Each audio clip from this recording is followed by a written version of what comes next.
Why did my dad believe his new girlfriend instead of getting me to the hospital? The pain hit me during warm-ups before the regional championship game, a sudden explosion in my chest that made me drop to my knees on the track. Coach Ramsey rushed over while my teammates formed a circle around me, and I tried to explain that something felt wrong inside my ribcage, like my heart was beating wrong, and my lungs couldn't fill properly. The pain radiated down my left arm in waves that made my vision blur, and when I tried to stand, my legs wouldn't support my weight. Coach pulled out his phone to call an ambulance, but Dad appeared from the bleachers with his new girlfriend Vanessa, and she immediately started talking about how teenage athletes always got nervous before big competitions. She knelt beside me in her expensive athleisure wear and explained in this calm, authoritative voice that she'd been a nursing student before switching majors and knew the signs of a panic attack when she saw one. Dad hesitated with his hand on Coach Ramsey's shoulder and asked if maybe we should just give me a few minutes to calm down and see if the symptoms passed. I managed to gasp out that this wasn't anxiety, that the pain was getting worse and spreading through my chest like something was tearing inside me. Coach Ramsey argued that we needed to call 911 immediately because chest pain in a 17-year-old athlete could indicate serious cardiac problems, and waiting even a few minutes could be dangerous. Vanessa stood up and put her hand on Dad's arm, speaking in that soothing tone she always used when she wanted him to agree with her, saying that ambulances cost thousands of dollars and caused unnecessary panic. She reminded Dad that I'd been under a lot of stress preparing for this competition, that I'd been training obsessively for months, and that young athletes often experienced psychosomatic symptoms when facing high-pressure situations. Dad looked between me, writhing on the track, and Vanessa's confident expression, and I watched him actually consider her argument while my teammates stared in disbelief. The fact that he was weighing the cost of an ambulance against my ability to breathe properly made something crack in my chest that had nothing to do with the physical pain. Vanessa suggested they could drive me home to rest and see if the symptoms improved, saying that if it was really serious, the pain wouldn't go away and they could reassess then. She explained that her roommate in college had experienced similar episodes during finals week and had been diagnosed with stress-induced chest pain that resolved with rest and breathing exercises. Coach Ramsey looked at Dad with an expression of pure disbelief and said that he couldn't legally prevent them from taking me, but that he was documenting this decision and would be filing a report with the athletic department. My teammate Derek pulled out his phone and started recording, saying loudly that he wanted evidence of what was happening in case something went wrong. Vanessa glared at him and told him to put his phone away, that he was being dramatic and making the situation worse by creating a scene. Dad agreed with her and told Derek to stop filming, then helped me to my feet while I clutched my chest and tried to explain that the pain was intensifying and I needed real medical attention. The walk to Dad's car in the parking lot took forever because I kept having to stop and lean against him, unable to catch my breath properly. Vanessa got in the passenger seat and immediately started searching on her phone for stress management techniques, reading aloud about deep breathing exercises and progressive muscle relaxation. Dad started the engine and pulled out of the parking lot while I lay across the back seat, curled into a fetal position with both arms wrapped around my chest. The pain had evolved from sharp stabbing sensations into a crushing pressure that made me feel like my ribcage was collapsing inward, and I could feel my heartbeat becoming irregular, skipping beats, and then racing to catch up.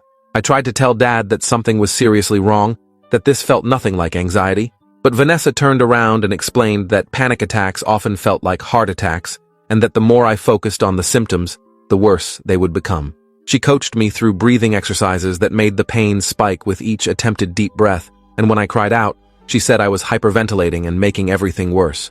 Dad kept driving toward home instead of toward the hospital, following Vanessa's directions to stay calm and avoid overreacting to what she insisted was a stress response. My vision started tunneling, the edges going dark and sparkly, like I was looking through a shrinking hole.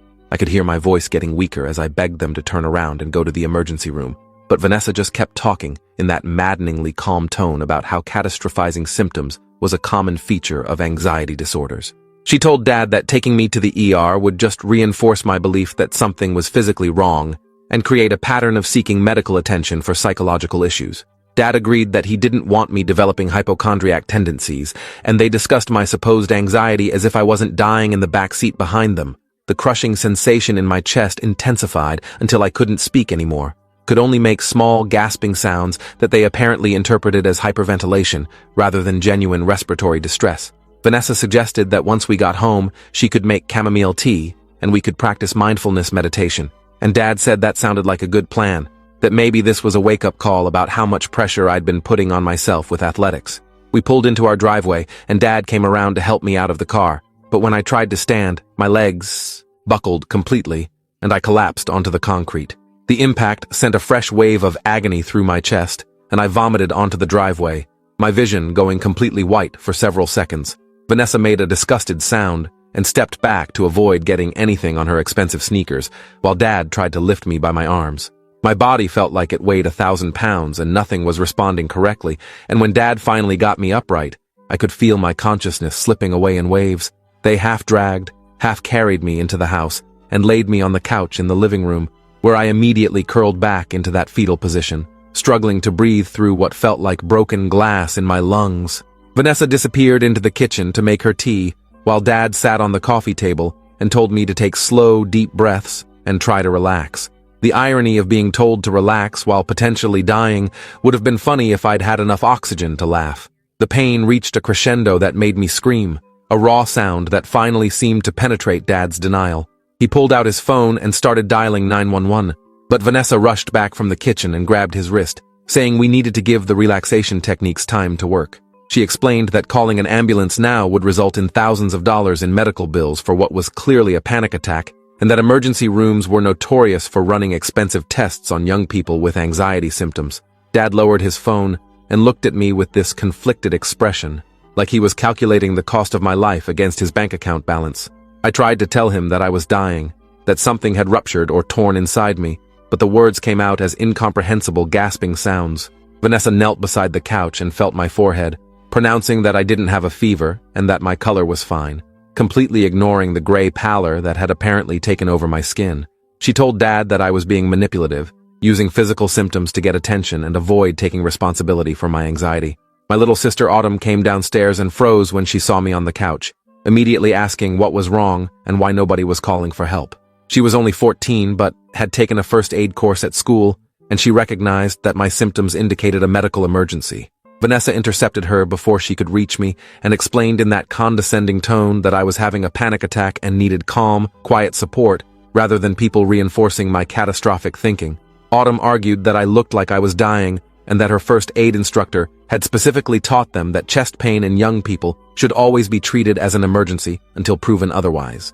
Vanessa dismissed her concerns by saying that first aid courses taught people to overreact to every symptom, and that real medical experience like her, nursing school background, provided better judgment. Autumn pulled out her own phone and started calling 911, but Dad took it from her and told her to go back upstairs, that Vanessa knew what she was doing, and he trusted her assessment.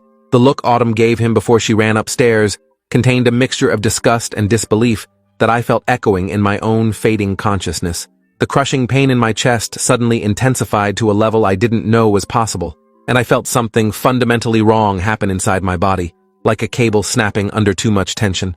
My vision went completely dark, and I could hear Dad and Vanessa's voices getting distant and distorted.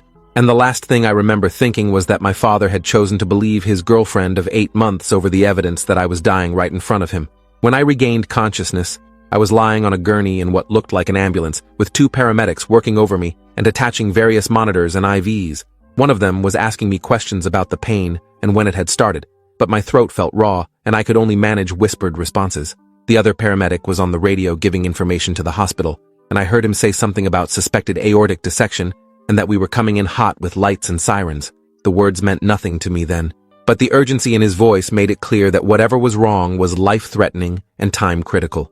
I asked in a raspy whisper how I'd gotten into the ambulance, and the first paramedic explained that my sister had called 911 from her room using her laptop when Dad took her phone, and that they'd arrived to find me unconscious on the couch with Dad and his girlfriend arguing about whether I was faking. He said that if Autumn hadn't called when she did, I probably wouldn't have survived another 30 minutes, and that the delay in getting care had already put me in critical condition.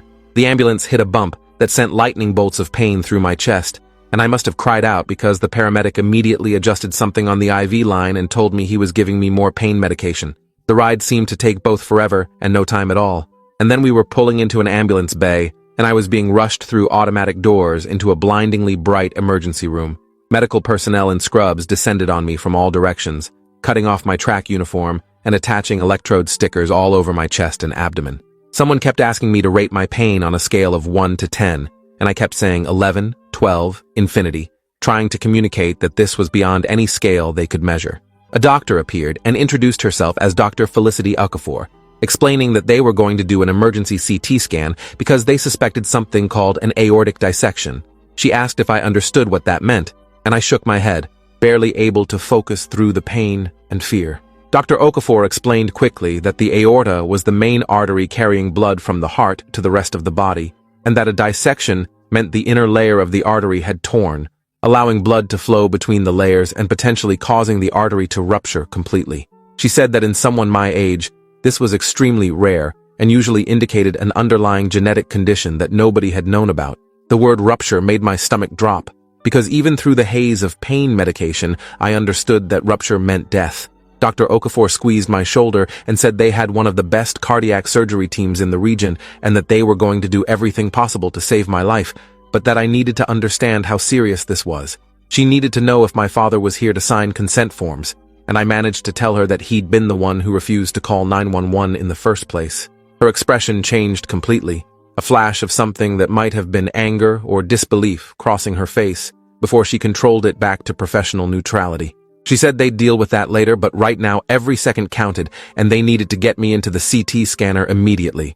2 orderlies unlocked the gurney wheels and started pushing me down a hallway at nearly a run, with Dr. Okafor jogging alongside giving orders to various staff members. We entered a room with a massive white machine and they transferred me onto the scanning table, telling me I needed to stay absolutely still even though the movement made me want to scream. A technician explained that the contrast dye they'd injected might make me feel warm or like I was wetting myself, but that was normal and I shouldn't panic. The scan itself only took a few minutes, but lying there unable to move while waves of pain rolled through my chest felt like being trapped in an endless nightmare. Through the window into the control room, I could see Dr. Okafor looking at the monitor, and even from a distance, I could see her face go serious as the images appeared on the screen. They pulled me out of the scanner and Dr. Okafor came to stand beside the table, speaking quickly and clearly. The scan had confirmed an extensive type A aortic dissection that had already extended from just above my heart valve all the way into the arteries supplying my brain. She explained that this type of dissection was immediately life-threatening and required emergency open-heart surgery within hours, not days, to prevent the aorta from rupturing completely. She said that the surgery would involve opening my chest, stopping my heart, putting me on a bypass machine, and replacing the damaged section of aorta with a synthetic graft. The risks included stroke, paralysis, kidney failure, bleeding, infection, and death on the operating table, but without surgery, I would definitely die, probably within the next few hours. She needed my father here immediately to sign consent forms, because as a minor, I couldn't consent to surgery myself, no matter how life-saving it was. I tried to tell her that I didn't trust Dad to make the right decision after what he'd already done, but she said legally she had no choice but to get parental consent. They wheeled me to a room in what a nurse called the cardiac ICU while someone tried to reach Dad by phone. I could hear parts of the conversation from the hallway, with Dr. Okafor speaking in clipped, professional tones about the severity of my condition and the immediate need for surgical intervention. When Dad finally arrived 45 minutes later, he looked shaken and scared, but Vanessa was still with him, and I felt a surge of anger that cut through the pain medication fog. Dr. Okafor took them both to a consultation room, and I could hear her voice through the door, explaining in detail what had happened, what the surgery would involve, and what had caused the dissection. She said that I had a previously undiagnosed genetic condition called Marfan syndrome, which affected the connective tissue throughout my body and made the walls of my aorta weak and prone to tearing. The condition was hereditary, which meant one of my biological parents had to be carrying the gene, and I would need genetic testing to confirm the diagnosis and determine which parent had passed it to me. Vanessa's voice came through the door, asking if stress and anxiety could have triggered the dissection, and I heard Dr. Okafor's response turn cold. She explained that while physical exertion could be a trigger in someone with an undiagnosed aortic aneurysm, the underlying cause was genetic, and the dissection would have happened eventually regardless of stress levels. What the delay in treatment had done was allow the dissection to extend further up the aorta and cause more damage to surrounding vessels, significantly complicating the surgery and reducing my chances of a good outcome. She said that based on the timestamps from the 911 call and my arrival at the hospital, there had been approximately 90 minutes between when I first showed symptoms and when I received appropriate medical care. In cases of aortic dissection, every minute of delay increased the risk of permanent complications or death, and the 90-minute delay had potentially cost me kidney function, increased my stroke risk, and made the surgical repair much more complex. The silence that followed her explanation felt heavy and accusatory, and I could picture Dad's face going pale as he realized what his decision had actually cost. Dad came into my room alone a few minutes later, with consent forms in his shaking hands. He sat down in the chair next to my bed and tried to apologize, but I turned my head away and refused to look at him. He said that Vanessa had seemed so certain it was just anxiety, and that he'd trusted her medical knowledge because she'd been in nursing school. I pointed out that she'd dropped out of nursing school after one semester and had no actual medical credentials, but that he'd believed her over me, over Coach Ramsey who'd wanted to call 911 immediately, and over his own daughter who was literally dying on his couch. Dad started crying and saying he'd made a terrible mistake, that he hadn't understood how serious it was. But I cut him off and told him that he'd had multiple people telling him it was serious and he'd chosen Vanessa's convenient narrative instead. The hurt look on his face would have made me feel guilty before all this, but now I just felt empty and betrayed. I asked him where Vanessa was, and he said she was in the waiting room, and I told him that if he let her anywhere near me before or after surgery, I would refuse to sign any future medical documents when I turned 18, and he could deal with the consequences. Dr. Okafor returned with a cardiac surgeon named Dr. Rashid Kumar, who explained the surgical procedure in detail, while Dad signed form after form. Dr. Kumar said they'd be replacing my ascending aorta and aortic arch with a Dacron graft, which meant cutting out the damaged section and sewing in a synthetic tube to replace it. The surgery would take between 6 and 8 hours and would require stopping my heart and cooling my body temperature to protect my brain while they worked on the vessels supplying it. He explained the risks again, emphasizing that my age worked in my favor, but the extent of the dissection and the delay in treatment worked against me. When Dad asked about recovery time, Dr. Kumar said that if everything went perfectly, I'd spend at least a week in the ICU, several more weeks in the hospital, and months in cardiac rehabilitation. I'd never be able to participate in competitive athletics again because the stress on my cardiovascular system could cause the graft to fail or create new dissections in other parts of my aorta. The words hit me like a physical blow because running track had been my entire identity, my college scholarship plan, my future. 2 surgical nurses came to prep me for the operating room, explaining each step as they shaved my chest and marked the incision site. One of them mentioned that she'd be in the OR with me the whole time and would make sure I was comfortable and safe. Autumn appeared in the doorway with tears streaming down her face, and the nurses let her come in for a few minutes to say goodbye. She hugged me carefully, avoiding the IV lines and monitors, and whispered that she was sorry she hadn't called 911 sooner, that she'd wasted time arguing with Dad and Vanessa when she should have just locked herself in her room and called immediately. I told her that she'd saved my life by calling at all, that if she hadn't been brave enough to defy Dad, I'd be dead right now. She made me promise I'd survive the surgery, and I said I'd try my hardest, but couldn't guarantee anything because this was out of my control now.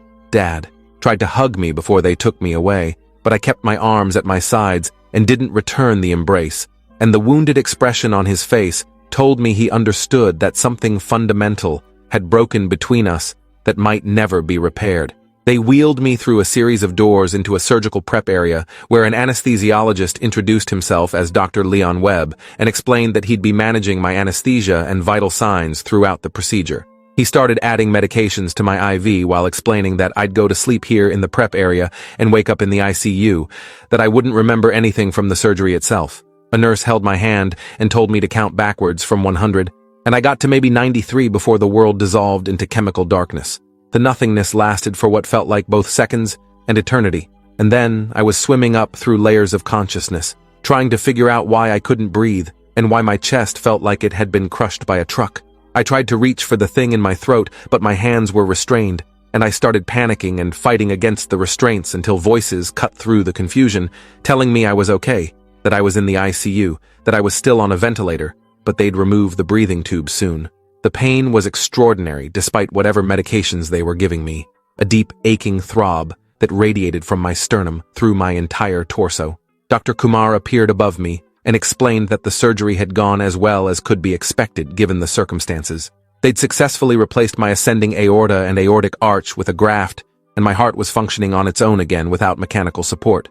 However, the dissection had caused more damage than the scans had shown, extending into some of the smaller vessels supplying my kidneys and intestines. My kidney function was currently impaired, and they were monitoring closely to see if it would recover or if I'd need dialysis. There was also some concern about reduced blood flow to my spinal cord during the period when my body had been cooled, and they'd be doing neurological assessments once the breathing tube came out to check for any deficits. The breathing tube was removed a few hours later in a process that felt like drowning in reverse, and my throat burned so badly I couldn't speak above a whisper. A nurse asked me to wiggle my toes, and I could feel them moving, but couldn't see them past the mountain of blankets. And she smiled, and said that was a good sign, that there didn't appear to be any spinal cord damage. Dad came to visit the next morning looking like he hadn't slept at all, with dark circles under his eyes and his clothes wrinkled like he'd been wearing them for days. He tried to sit in the chair next to my bed, but I told him in my raspy, post-intubation voice that I didn't want him here, that he'd lost the right to visit when he chose Vanessa's delusions over my life. He started crying and saying that he'd sent Vanessa home, that he'd realized she'd been manipulating him and clouding his judgment. I asked him how long it had taken him to realize that, and he admitted it had been when Dr. Okafor explained that the delay had nearly killed me, and that I'd probably need a lifetime of follow-up surgeries because of how extensively the dissection had damaged my aorta.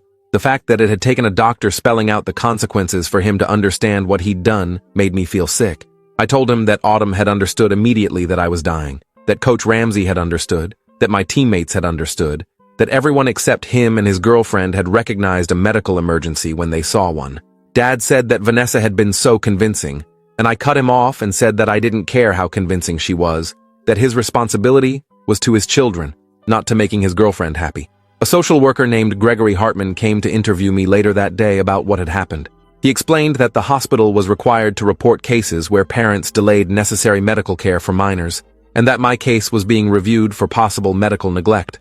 I walked him through everything from collapsing at the track meet to begging for help on the couch to waking up in the ambulance, and he took detailed notes while maintaining a carefully neutral expression. He asked if there had been other instances where Dad had prioritized Vanessa's opinions over my well-being, and I told him about the smaller incidents over the past 8 months, times when I'd been sick, and Vanessa had convinced Dad I was exaggerating, times when I'd needed something, and Vanessa had reframed it as me being demanding or manipulative, times when my needs had conflicted with Vanessa's plans, and Dad had sided with her. Gregory said he'd be interviewing Dad, Vanessa, Autumn, and Coach Ramsey as well, and that his findings would determine whether the case was referred to Child Protective Services. The thought of a CPS investigation felt both validating and terrifying, because it would confirm that what happened to me was wrong, but it might also mean Autumn would be caught up in the system. My kidneys started recovering after 3 days, which Dr. Kumar said was a relief because it meant I probably wouldn't need long-term dialysis. However, the neurological assessments revealed that I had some subtle deficits in my fine motor control and coordination, possibly from microstrokes during the surgery or from reduced blood flow during the cooling phase. An occupational therapist came to work with me on exercises to rebuild those skills, but she warned that some of the deficits might be permanent. The cardiac rehabilitation team started me on gentle exercises designed to rebuild my strength without stressing my cardiovascular system, beginning with sitting up in bed and eventually progressing to standing with a walker. Each movement felt like trying to operate a body that no longer belonged to me, every breath reminding me that my chest had been cracked open and my heart had been stopped and restarted like a machine. The psychological weight of understanding how close I'd come to dying, because my father believed his girlfriend instead of multiple medical professionals, created a trauma that sat heavy in my chest, alongside the physical pain. Autumn smuggled her laptop into the ICU one evening and showed me that Derek had posted the video he'd filmed at the track meet on social media, captioning it with a detailed explanation of what had happened. The video clearly showed me collapsed on the track in obvious distress, showed Coach Ramsey trying to call 911, showed Dad stopping him after Vanessa's intervention, and showed them walking me to the car instead of waiting for an ambulance. The comments section exploded with outrage, with hundreds of people calling Dad's decision criminally negligent and demanding he face consequences. Several people who identified as medical professionals explained what an aortic dissection was and why every second of delay increased the risk of death or permanent disability. Others shared their own stories of parents who dismissed serious medical symptoms, creating a thread of collective trauma around inadequate parental response to health emergencies. The video had been viewed over 100,000 times in just 3 days, and local news outlets had started picking up the story. Autumn said she'd been interviewed by 2 reporters who'd shown up at our house, and that she'd told them everything about Dad choosing Vanessa's opinion over my life. Coach Ramsey visited with a card signed by the entire track team and explained that he'd filed a formal complaint with both the athletic department and the school district about Dad's decision to refuse emergency medical care at the track meet. He said the athletic director had launched an investigation and was considering implementing new policies requiring parental consent forms that explicitly waived the school's liability if parents refused emergency medical treatment. The team had also voted to dedicate their next meet to me and were wearing ribbons with my race number in my honor. He told me that my spot on the team would be waiting for me if I ever recovered enough to run again, even though we both knew that was impossible now. The genetic testing had confirmed Marfan syndrome, and Dr. Kumar had explained that people with that condition could never participate in competitive sports because the cardiovascular stress could trigger additional dissections or cause the surgical graft to fail. Everything I'd worked toward for the past 6 years of my life, all the training and dedication and sacrifice, had been erased in the 90 minutes between when I collapsed and when Autumn called 911. The news coverage intensified when a reporter named Jennifer Larson published an investigative piece about Vanessa's background. She'd dropped out of nursing school after 1 semester, but had been telling people for years that she had medical training, using that fake credential to give authority to her opinions. Jennifer had interviewed 3 of Vanessa's previous boyfriends who all reported similar patterns. Vanessa would insert herself into medical situations, diagnose people with psychological conditions rather than physical illnesses, and convince family members to delay seeking professional care. One ex described his mother having a stroke while Vanessa insisted it was a migraine and anxiety, and by the time they finally got her to the hospital, the damage was irreversible. Another told a story about his daughter breaking her arm and Vanessa insisting it was just bruised, resulting in the bone healing improperly and requiring surgical rebreaking and resetting. The article painted a picture of a woman who used false medical expertise to control the people around her, with Dad being just the latest victim of her manipulation. The story went viral, and suddenly my case became part of a larger conversation about medical misinformation and the Dunning-Kruger effect, where people with limited knowledge felt overly confident in their abilities. Dad was fired from his job at the accounting firm after the partners decided that the negative publicity and questions about his judgment made him a liability. He tried to explain that his personal life shouldn't affect his professional standing, but they pointed out that if he couldn't be trusted to make critical decisions about his son's life, clients might question his ability to make critical decisions about their finances. The local prosecutor's office opened an investigation into whether Dad's actions constituted criminal child endangerment, and Gregory Hartman's report to CPS concluded that Dad had demonstrated grossly negligent judgment that endangered the life of his minor child. CPS didn't remove Autumn from the home, but they placed our family on a monitoring list and required Dad to complete parenting classes and regular home visits. Dad hired a lawyer named Dennis Kowalski, who tried to argue that Dad had been manipulated by Vanessa and shouldn't face criminal charges for being deceived. The prosecutor countered that multiple people had told Dad it was a medical emergency, including a coach and his own teenage son, and that choosing to believe his girlfriend over all those voices demonstrated willful disregard for my safety.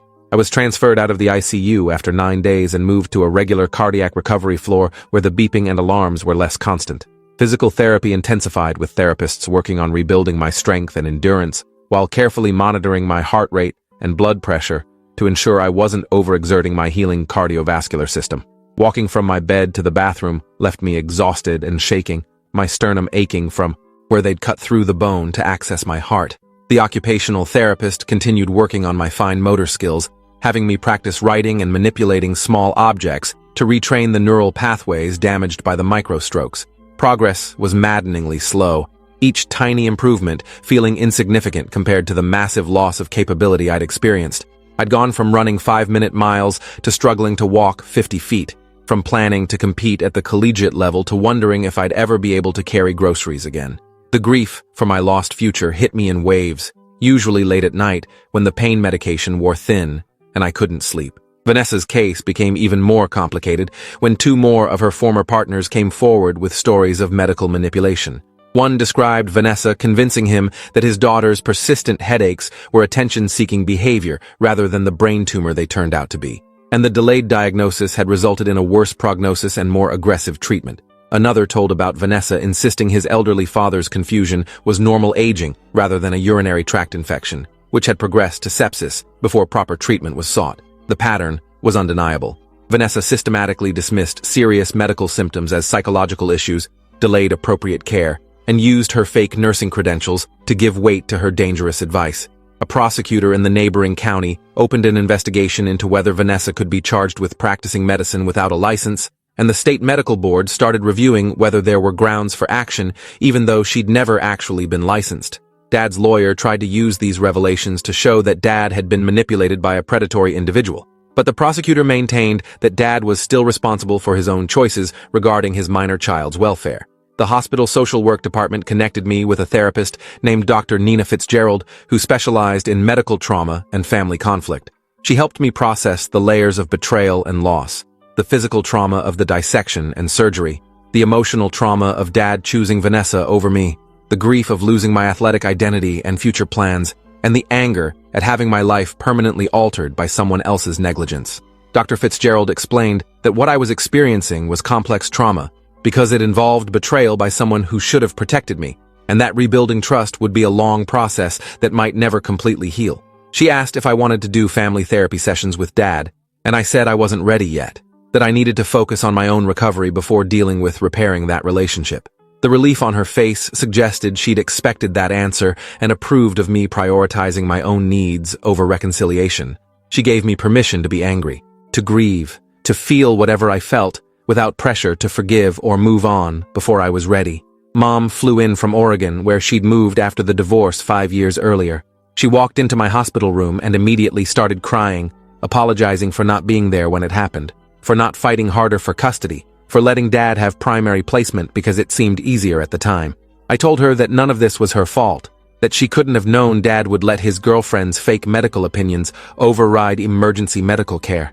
She sat with me for hours while I told her the whole story from beginning to end, and I watched her expression cycle through shock, disbelief, fury, and grief. She said she was filing an emergency custody modification based on Dad's demonstrated inability to make appropriate decisions about his children's welfare, and that she wanted both Autumn and me to come live with her in Oregon once I was healthy enough to travel. The thought of leaving my school and friends and teammates felt like another loss on top of all the others, but staying with Dad after what he'd done felt impossible. Mom met with Dennis Kowalski and made it clear that she wouldn't be satisfied with parenting classes and monitoring, that Dad needed to face real consequences for nearly killing me. The genetic testing revealed that I'd inherited the Marfan syndrome gene from Dad, which meant he had the condition too, but had never been diagnosed because his symptoms were milder. Dr. Kumar explained that Dad needed to be evaluated by a cardiologist immediately, because people with Marfan syndrome could develop aortic aneurysms at any age, and the condition was progressive. The irony that Dad had an undiagnosed genetic condition that could kill him, just like it had nearly killed me, felt like cosmic justice. Dr. Kumar reached out to Dad's primary care physician and strongly recommended a cardiac workup, including echocardiogram and CT angiography, to check for aortic dilation. Autumn also needed to be tested to determine if she'd inherited the gene, because if she had Marfan syndrome, she'd need regular cardiac monitoring to catch any problems before they became life-threatening. The genetic counselor explained that Marfan syndrome was autosomal dominant, meaning each of Dad's children had a 50% chance of inheriting the condition. The fact that Dad had unknowingly passed a potentially lethal genetic condition to his children and then refused to get one of them emergency medical care when that condition manifested created a layer of tragic irony that was hard to process. I was discharged from the hospital after 17 days with a medication list that filled an entire page. Beta blockers to reduce the stress on my aorta, pain medications for the surgical recovery, blood thinners to prevent clots, and medications to protect my kidneys. Mom had rented an apartment near the hospital so I could attend follow-up appointments and cardiac rehab sessions without having to travel far. Dad tried to argue about the custody arrangement, but his lawyer quietly advised him that fighting it would look terrible given the circumstances, and that he should accept the modification gracefully. The apartment was small but comfortable, and Mom had already set up one bedroom with a hospital bed she'd rented and all the medical equipment I'd need. Autumn came to stay with us immediately, bringing 2 suitcases of her belongings and telling Dad she didn't feel safe living with someone who'd ignored a medical emergency. The look on Dad's face when she said that was devastating, but she held firm, and he didn't fight her decision. Watching my 14-year-old sister have to choose between her parents because Dad had demonstrated such catastrophically poor judgment felt like another crime on top of all the others. Cardiac rehab started 2 days after discharge with gentle exercises designed to rebuild my cardiovascular fitness without stressing my healing aorta. The therapist, a woman named Patricia Chen, who immediately told me to call her Trish, explained that we'd be starting with 5-minute sessions of slow walking and gradually building up over months to more intense activity. She emphasized that I'd never be able to return to competitive running, that the stress on my cardiovascular system from high-intensity athletics could cause the graft to fail or trigger new dissections in other parts of my aorta. Each session felt like both progress and loss. Progress because I was getting stronger and more capable. Loss because I was building toward a ceiling far below what I used to be able to do. Trish was endlessly patient and encouraging, but I could see the pity in her eyes when I'd get frustrated and angry about my limitations. She recommended I connect with support groups for young people with cardiac conditions, saying it helped to talk to others who understood what it was like to have your body betray you and your future plans evaporate overnight. The criminal case against Dad moved forward, despite Dennis Kowalski's best efforts to get the charges dismissed. The prosecutor charged him with reckless endangerment of a child, arguing that Dad's decision to ignore clear signs of a medical emergency and delay appropriate care for 90 minutes constituted criminal negligence. The evidence was overwhelming. Derek's video showing the collapse and Dad's refusal to call 911, testimony from Coach Ramsey about the obvious distress I was in, paramedic reports documenting my critical condition upon their arrival, and medical records proving that the delay had worsened my outcome and reduced my chances of full recovery. Dad's defense rested on the argument that he'd been manipulated by Vanessa and genuinely believed I was having a panic attack. But the prosecutor countered that multiple people had told him it was serious and that choosing to believe his girlfriend over everyone else demonstrated willful disregard rather than honest mistake. The preliminary hearing resulted in the case being bound over for trial, with the judge noting that there was sufficient evidence for a jury to find that Dad's actions had endangered my life. Vanessa was charged separately with practicing medicine without a license after the investigation uncovered at least 7 incidents where she'd given medical advice that led to delayed treatment and worse outcomes. The prosecutor argued that her pattern of behavior demonstrated a consistent practice of diagnosing conditions and recommending treatment despite having no credentials or training beyond 1 semester of nursing school. Her lawyer tried to claim that she'd been offering friendly advice rather than practicing medicine, but the specific nature of her pronouncements, the terminology she used, and her invocation of her supposed nursing background all supported the prosecution's case. The victims from her previous relationships testified about the harm her fake expertise had caused, and the cumulative weight of the evidence painted a picture of someone who'd been systematically endangering people for years. The judge set her bail high enough that she couldn't immediately pay it, and she spent 2 weeks in jail before a bail bondsman agreed to post the bond, in exchange for her putting up her car as collateral. Autumn's genetic testing came back positive for Marfan syndrome, which meant she needed to start regular cardiac monitoring immediately. Dr. Kumar arranged for her to be evaluated by a pediatric cardiologist, who found that she already had mild aortic dilation, not enough to require surgery yet, but significant enough that she needed echocardiograms every 6 months to track any progression. The cardiologist put her on beta blockers and told her she couldn't participate in high-intensity sports, which devastated her because she'd been planning to try out for the volleyball team.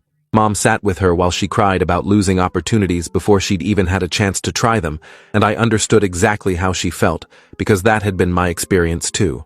The genetic counselor explained that with regular monitoring and medication, many people with Marfan syndrome lived normal lifespans, but the knowledge that we both carried this time bomb in our cardiovascular systems created a bond between us and a shared resentment toward Dad for passing it on unknowingly. Dad's own cardiac evaluation revealed moderate aortic dilation that would require surgery within the next few years, meaning he'd eventually experience a fraction of what he'd put me through.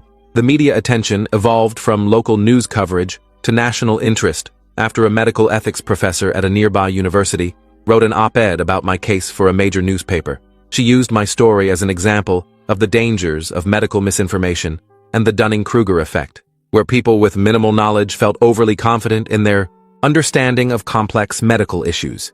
The article discussed how social media and fake expertise had created an environment where parents felt empowered to override professional medical judgment based on internet research or advice from unqualified individuals. My case became a cautionary tale taught in emergency medicine and medical ethics courses, an example of what happens when laypeople substitute their judgment for professional medical assessment in time-critical situations. The professor reached out through the hospital to ask if she could interview me for a follow-up piece, and after discussing it with Mom and Dr. Fitzgerald, I agreed, because I wanted my experience to prevent similar situations for other teenagers. The interview was emotionally exhausting, walking through every detail of that day and its aftermath, but the professor treated my story with respect and gravity. Dad's trial began 4 months after my dissection, and I had to testify about what happened that day at the track meet and afterward at home.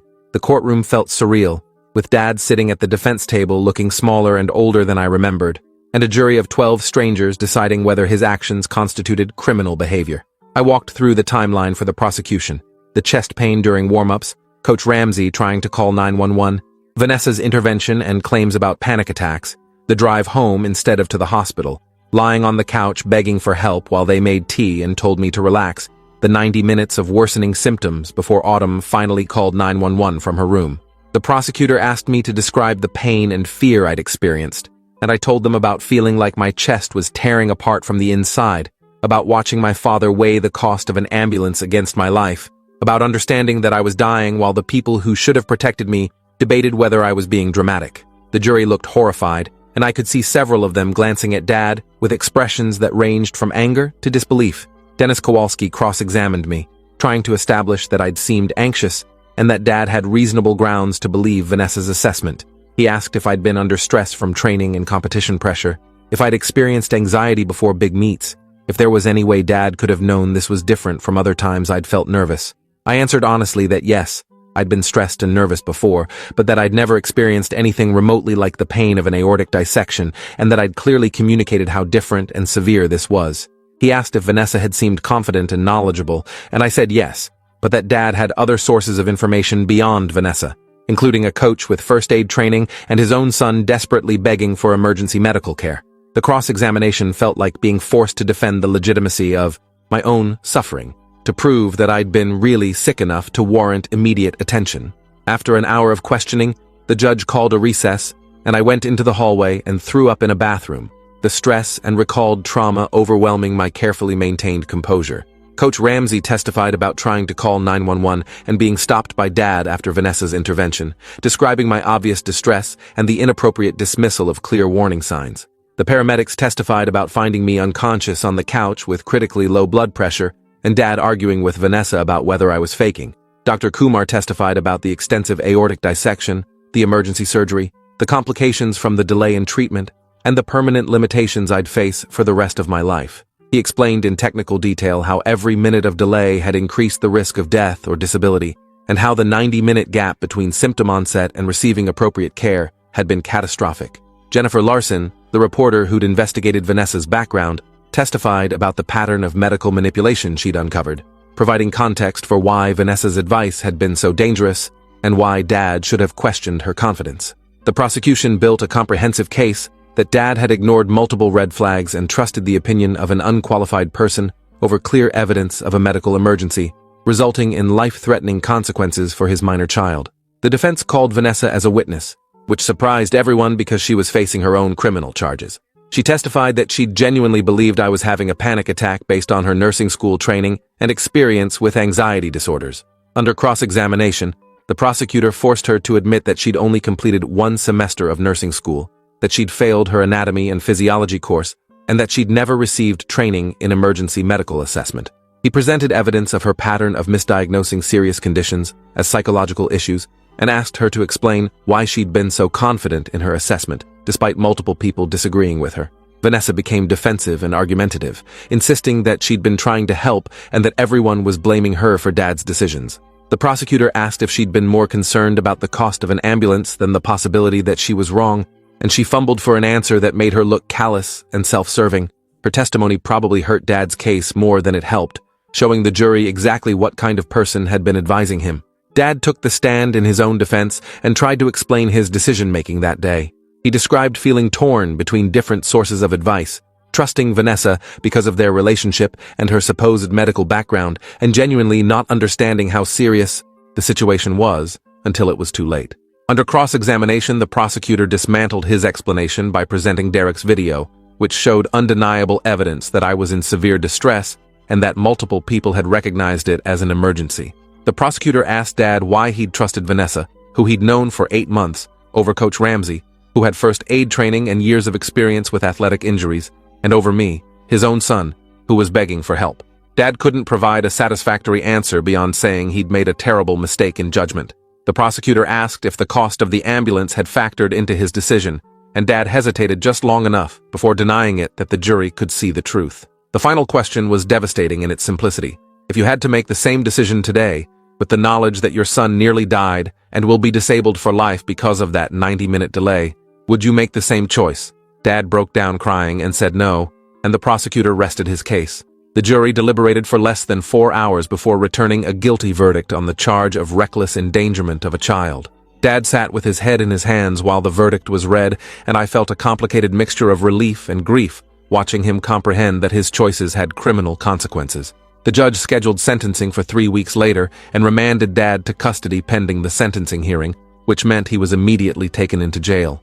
Autumn started crying when the bailiff led Dad away in handcuffs, and Mom put her arm around her while I sat frozen in my seat, trying to process that my father was going to prison because he'd chosen his girlfriend's opinion over my life. The local news covered the verdict extensively, with legal experts discussing the precedent it might set for parental responsibility in medical emergencies. Some commentators argued that the verdict was too harsh, that Dad had made an honest mistake under pressure from a manipulative partner, while others insisted that parents had a basic obligation to prioritize their children's welfare over relationship dynamics and financial concerns. Vanessa's trial happened 2 months later, and I didn't attend, not wanting to relive the trauma again or see her face. Mom went and reported back that Vanessa had been found guilty of practicing medicine without a license and received a 2-year prison sentence plus 5 years of probation. The judge in her case had been particularly harsh, noting that her pattern of behavior showed deliberate exploitation of people's trust and that her fake expertise had endangered multiple people over several years. Vanessa's lawyer filed an appeal immediately, but the conviction stood and she began serving her sentence at a women's correctional facility 3 hours away. I felt no satisfaction in her imprisonment, just a tired sort of acknowledgement that at least there had been consequences for her actions. The victims from her previous relationships testified at her sentencing hearing about the harm she'd caused, and their stories created a record of systematic endangerment that the judge cited in explaining the sentence length. Some small comfort existed in knowing she wouldn't be able to give dangerous medical advice to anyone else for at least 2 years.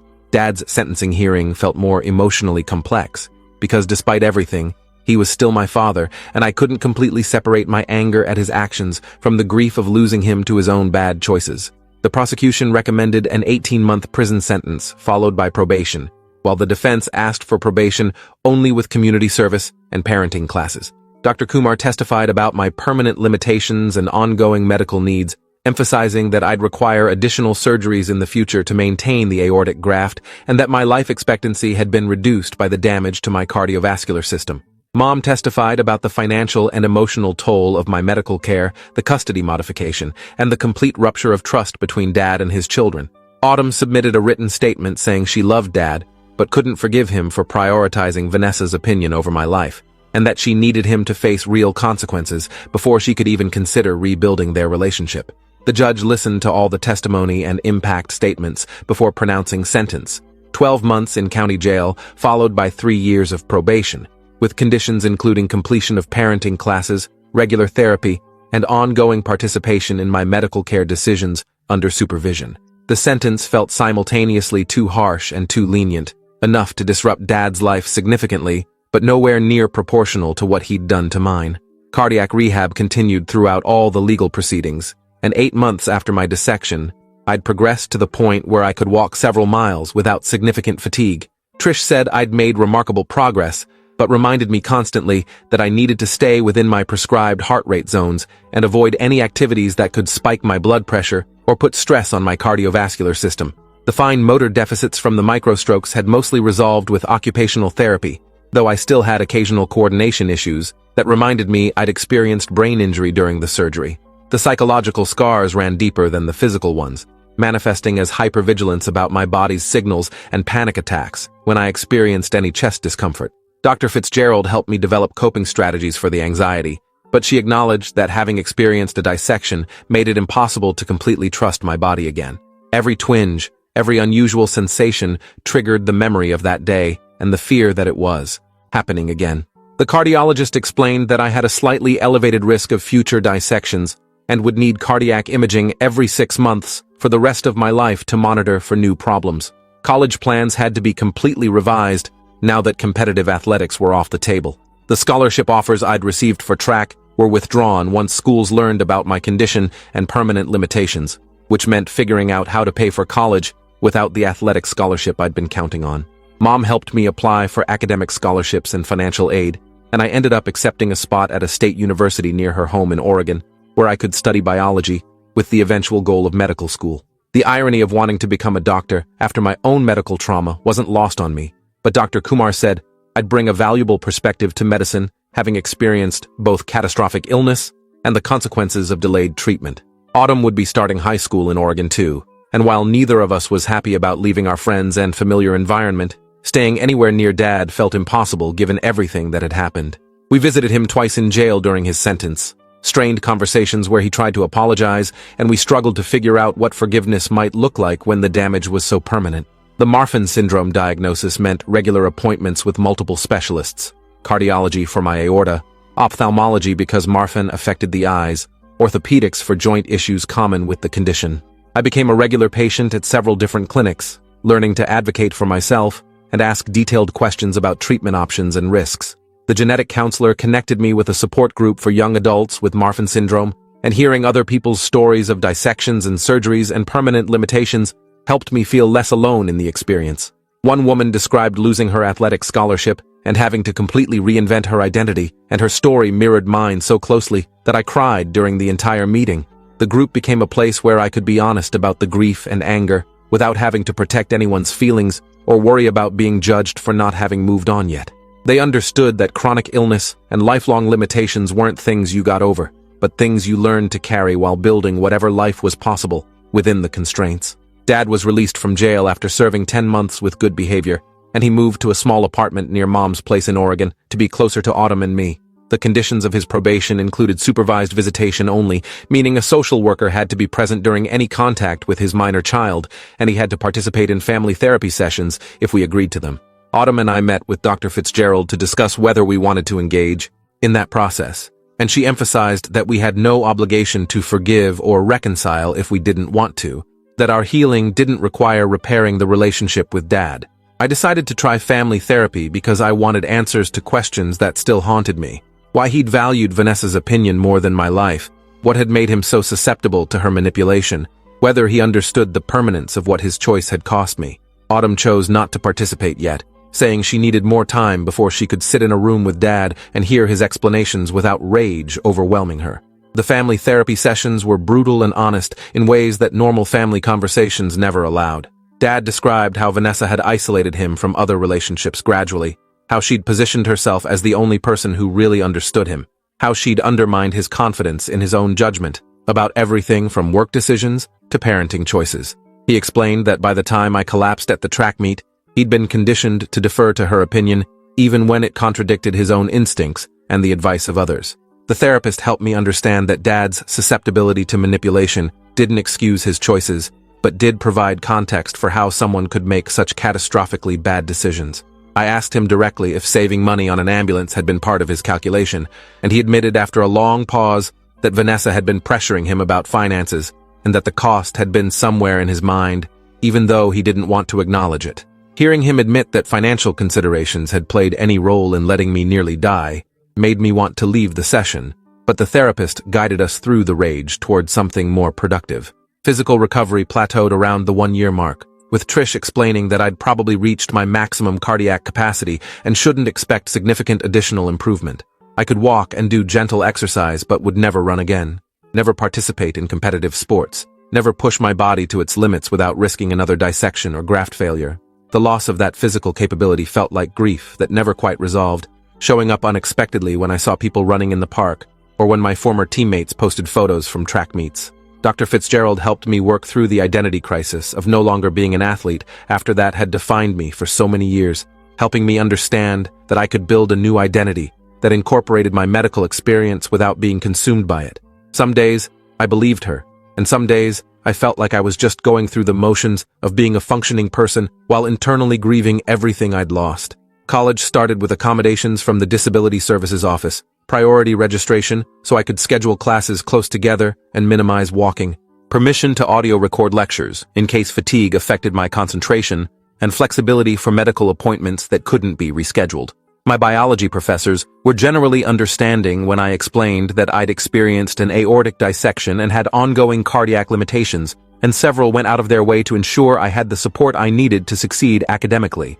I met other students with chronic illnesses and disabilities, and finding a community of people who understood what it meant to navigate college while managing significant health issues made the experience less isolating. One friend had juvenile arthritis that limited her mobility, Another had type 1 diabetes with serious complications, and together we formed a study group that accommodated everyone's medical needs and created space for discussing the emotional toll of being chronically ill in our late teens and early 20s. Autumn came to a family therapy session after 6 months of Dad attending alone with me, and her anger was fresh and raw compared to my tired resignation. She told Dad that he'd failed both of his children by choosing a woman he barely knew over the safety of his son, and that her positive Marfan diagnosis meant she'd spend her whole life dealing with the consequences of his genetic legacy and his terrible judgment. Dad took the criticism without defending himself, accepting responsibility in a way that felt genuine rather than performative. Autumn said she wasn't ready to forgive, but was willing to keep showing up to therapy to see if trust could eventually be rebuilt. And the therapist said that was more than enough for now.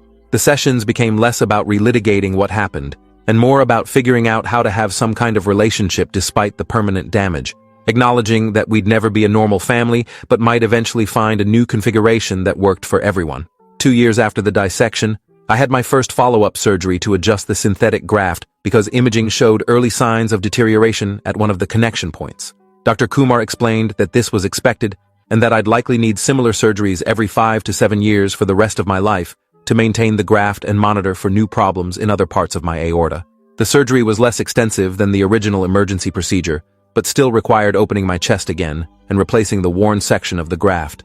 The recovery was shorter this time, and I was back to my baseline activity level within 6 weeks, but the experience reinforced that my cardiovascular system would never be truly stable, that I'd always be one imaging result away from another surgery. The psychological toll of living with that uncertainty was sometimes harder than the physical limitations, the knowledge that my body contained this permanent weakness that could fail catastrophically at any time, despite careful monitoring and treatment. Dad completed his probation and started rebuilding his life slowly, getting a job as a bookkeeper at a small business that didn't care about his criminal record. He attended every one of my medical appointments he was allowed to, sitting quietly in waiting rooms and asking questions about my care that showed he was trying to understand what I was experiencing. The supervised visitation requirements eventually ended as the social workers determined he'd completed his mandated programs and demonstrated consistent, appropriate judgment. Autumn started spending occasional weekends with him, and they worked on repairing their relationship through shared activities that didn't require talking about the past. I maintained careful boundaries, seeing Dad regularly, but never quite letting him back into the inner circle of trust. Dr. Fitzgerald said that was healthy self-protection rather than vindictiveness, that I had no obligation to fully reconcile just because time had passed and Dad had served his sentence. The media attention gradually faded as new stories emerged, but my case remained a reference point in discussions about medical misinformation and parental responsibility. The medical ethics professor who'd written about me published a book that included a chapter analyzing my case and its broader implications, and she sent me a signed copy with a note thanking me for being willing to share my story. Reading about my experience in academic terms felt surreal, like she was analyzing someone else's tragedy rather than the event that had permanently altered my life's trajectory. The university where I was studying used my case in their medical ethics curriculum, and one of my biology professors asked if I'd be willing to speak to a medical school class about the patient experience of catastrophic illness and delayed treatment. Standing in front of future doctors and describing what it felt like to be dismissed and nearly die while begging for help was terrifying and cathartic, and several students came up afterward to say my talk had changed how they thought about trusting patients and taking symptoms seriously. Life became something other than what I'd planned, but not exactly tragic either, just different in ways that required constant adjustment and acceptance. I graduated college with honors and got accepted to medical school with the goal of becoming a cardiologist, specializing in genetic cardiac conditions. Dr. Kumar wrote one of my recommendation letters and told me I'd bring invaluable perspective to the field, having experienced both sides of the patient-physician relationship in such dramatic circumstances. Autumn finished high school and decided to study public health, interested in health communication and preventing the kind of medical misinformation that had nearly killed me. We stayed close despite the trauma that bound us, our shared genetic condition and family dysfunction creating a bond that transcended typical sibling relationships. Dad remained a peripheral figure in our lives, someone we saw regularly but never fully trusted again. The relationship permanently changed by those 90 minutes when he chose wrong. The scars on my chest faded to silver lines that marked where they'd cracked me open to save my life. And on difficult days, I'd trace them and remember that survival was its own kind of victory even when it came with permanent costs. Dr. Fitzgerald said healing wasn't about returning to who I'd been before, but about building something new from the pieces that remained, and most days I managed that even when the grief and anger still surfaced unexpectedly. Some betrayals left permanent marks regardless of consequences or apologies, and learning to live with that reality while still finding meaning and purpose became the challenge that defined my early adulthood. The fact that my father believed his girlfriend instead of getting me to the hospital would always be the defining trauma of my life, but it didn't have to be the only story worth telling about who I became afterward. Thanks for watching till the end. Make sure to subscribe and like to not miss the next story.